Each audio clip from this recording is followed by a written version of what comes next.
bezala, bat bestearen ondoan, utxaturik gaude, utxatuta, itxasoaren zain, beste iritsi zain.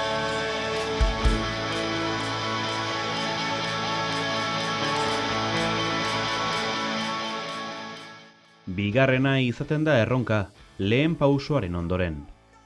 Zarauzko Mantisa taldeak proposamena landu, osatu eta aurkezteko garaia dela ikusi du. Letora lan berrian, melodiek garrantzia mantendu dute, baita erritmoek ere.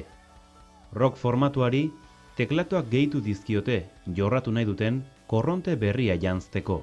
Guretzako bigarren diska hau aldaketa handi bat izan da, asko landutako diska bat sortu deula uste dut. Prozesu luze bat izan da, luze bat ze urte terdi edo ongera konposatzen diska hau sortzeko.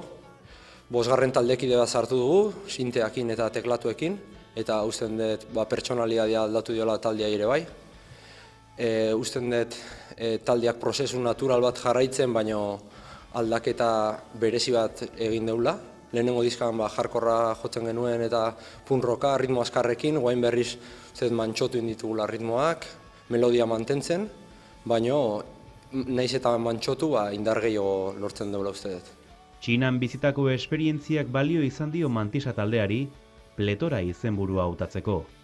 Ugaritasuna, jende oldea, jendarte zabala, taldea, zein norbanakoa. Guk refleksio hori egiten dugu, plantatzen deuna hori da. Azkenean munduan zenbat jende dauden, bakoitzak bere pertsonalitateakin, baina era berian benetan hain ezberdinak algea edo ez, ezta? Eta guk ez dugu pentsatzen guk zerbait berezi egiten deula edo estilo propioa dugula, baina bai benetan atate zaigun egiten deula ezertan pentsatu gabe. Hau da, gu lagun bezala juntatzen gehala eta konposatzen ditugula kantak ezertan pentsatu gabe, eta gure esperientzia musikalarekin eta gure sentsazioekin. Orduan, hortaz oso seguru gaude.